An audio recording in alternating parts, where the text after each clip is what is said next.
Hello students, welcome to my YouTube channel Misra Tutorials.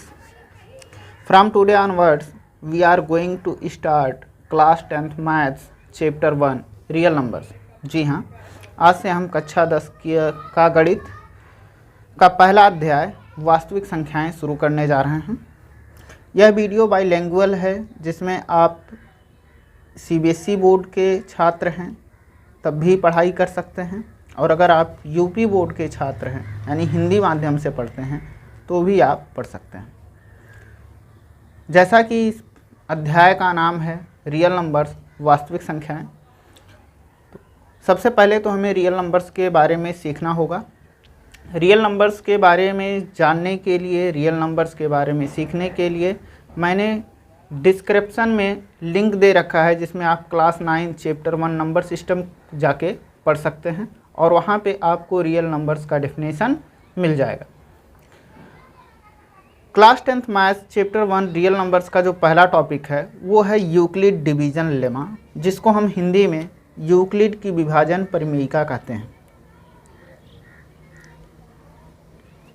Euclid की विभाजन परिमेयिका।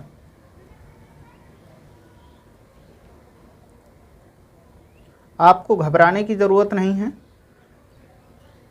मैं हिंदी में भी लिखता चलूँगा। अगर आप हिंदी माध्यम के छात्र हैं तो आसानी से समझ सकेंगे।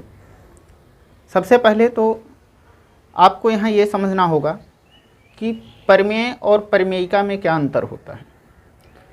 जहाँ तक परिमेय की बात करें तो परिमेय ऐसा कथन होता है जिसका प्रयोग करके हम दूसरे कथनों को सिद्ध करते हैं, बट परिमेयिका ऐसे कथन होते हैं, ऐसे स्टेटमेंट्स होते हैं जो प्री डिफाइंड होते हैं, यानी जिन्हें पहले ही सिद्ध किया जा चुका होता है। इन्हें हमें सिद्ध करने की आवश्यकता नहीं पड़ती। आज हम पढ़ रहे हैं यूक्लिड डिवीजन लेमा, यूक्लिड की विभाजन परिमेयिका। यह बहुत ही शानदार टॉपिक है। क्लास 10th मैथ्स का एक्सरसाइज 1.1 बेसिकली इसी पर बेस्ड है। अगर आप यह परिमेयिका समझ जाते हैं तो आप पूरी प्रश्नावली को, पूरे एक्सरसाइज को आसानी से सॉल्व कर पाएंगे। आपको घबराने की ज़रूरत नहीं है, क्योंकि आप इसे पहले भी क्लास 7th में पढ़ चुके हैं, लेकिन वहाँ पढ़ने का तरीका अलग था और यहाँ पे इसको पढ़ने का तरीका अलग है। पहले मैं आपको क्लास 7th में आपने जिस तरह यूक्लिड डिवीजन लेमा को समझा था, पहले मैं उसी भाषा में समझाने का प्रयास करता हूँ। क्लास 7th में आपने पढ़ा था, यदि आप विभाजन प्रक्रिया कर रहे हैं, अगर आप डिवीजन परफॉर्म कर रहे हैं, तो वहाँ पर कुछ टर्म आपको मिलते हैं। पहला, जिस संख्या में आप भाग दे रहे होते हैं, जिस संख्या को डिवाइड करते हैं उसको डिविडेंट बोलते हैं। जिस संख्या से हम भाग करते हैं उसको डिवीज़र कहते हैं।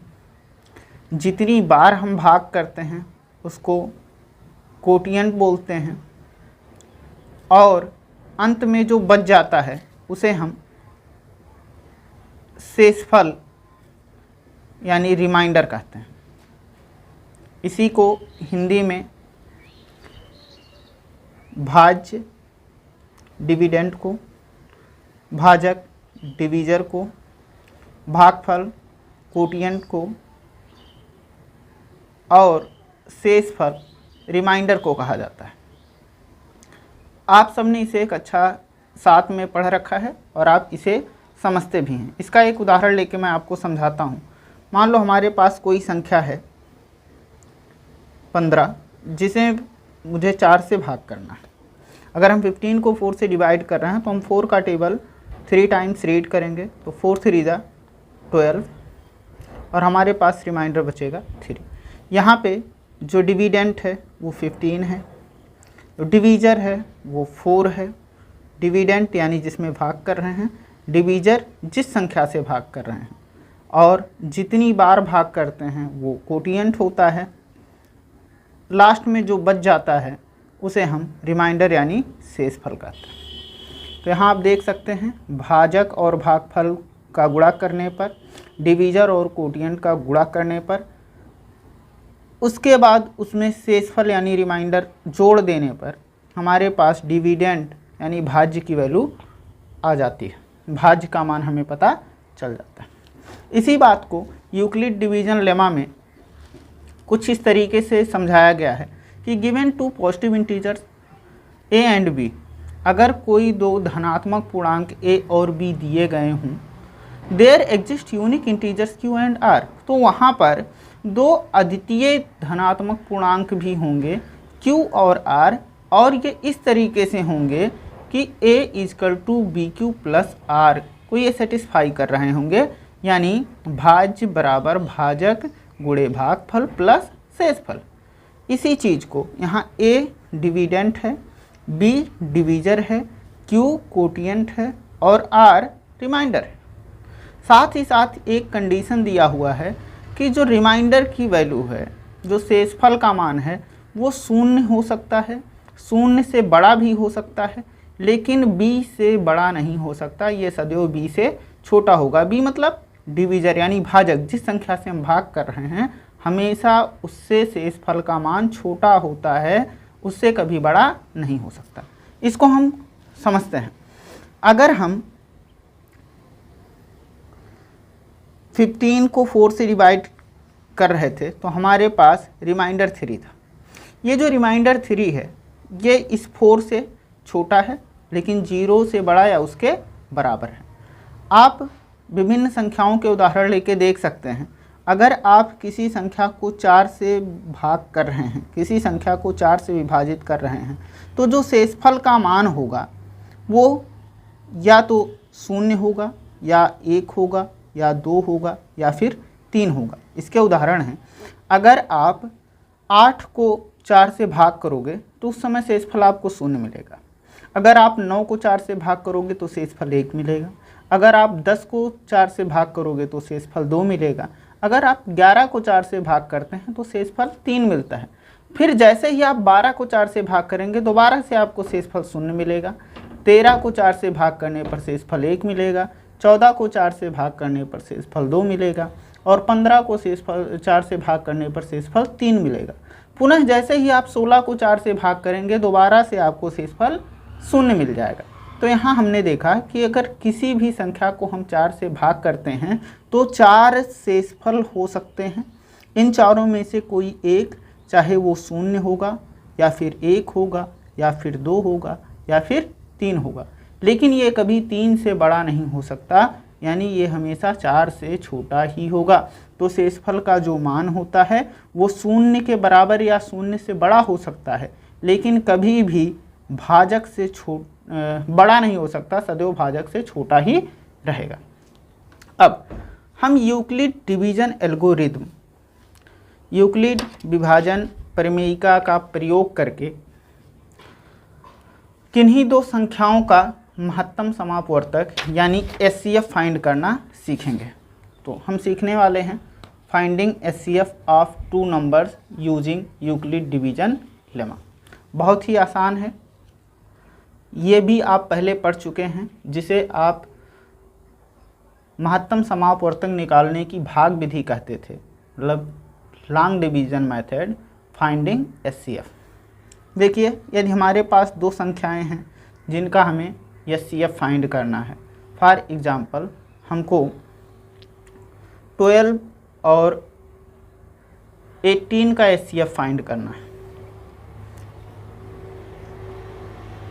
Find HCF of 12 and 18। बहुत ही सरल है। इसमें सबसे पहले आपको बड़ी संख्या को छोटी संख्या से भाग कर लेना है। तो हम 18 को 12 से डिवाइड करेंगे। 12 × 12, रिमाइंडर इज 6।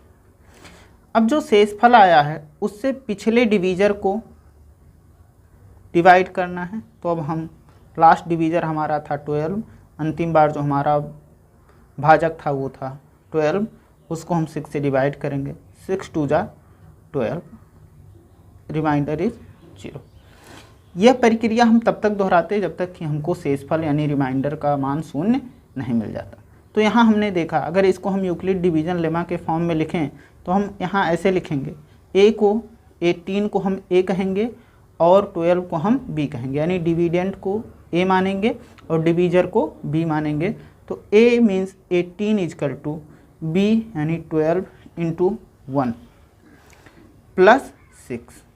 अब ये जो रिमाइंडर हमारे पास 6 है, इससे हम लास्ट डिवीजर यानी 12 को डिवाइड करेंगे। तो 12 इजकल टू 6 इंटू 2 प्लस 0। ये जो लास्ट डिवीजर हमारे पास है इसको हम कहते हैं HCF।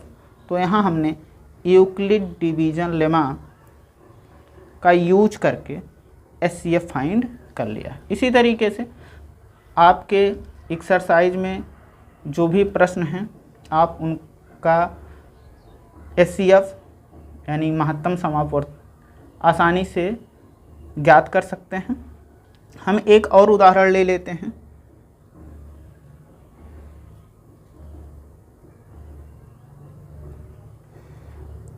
कोई भी दो संख्याएं हम ले लेते हैं। फॉर एग्जाम्पल हमारे पास दो संख्याएं हैं 35 एंड 120। अब हम बड़ी संख्या को छोटी संख्या से भाग करेंगे। इस बार मैं भाग प्रक्रिया नहीं अपना रहा हूँ, सीधे यूक्लिड डिवीजन लेमा के रूप में लिख रहा हूँ।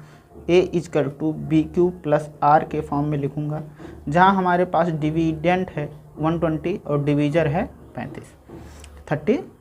तो हम 120 को डिवाइड करेंगे b यानी 35 से। अब 35 का टेबल हमें पढ़ना है ताकि 120 आए उससे कम आए। तो जैसा कि आपको 35 का टेबल लर्न होगा, 35 3 जा 105 और रिमाइंडर बच जाएगा 50। अब इस 15 से हम लास्ट डिवीजर यानी 35 को डिवाइड करेंगे। तो हम 35 इजकल टू लिखेंगे, 15 का टेबल पढ़ेंगे 35 के लिए। तो 15 2 जा 30 और रिमाइंडर हमारे पास बच गया 5।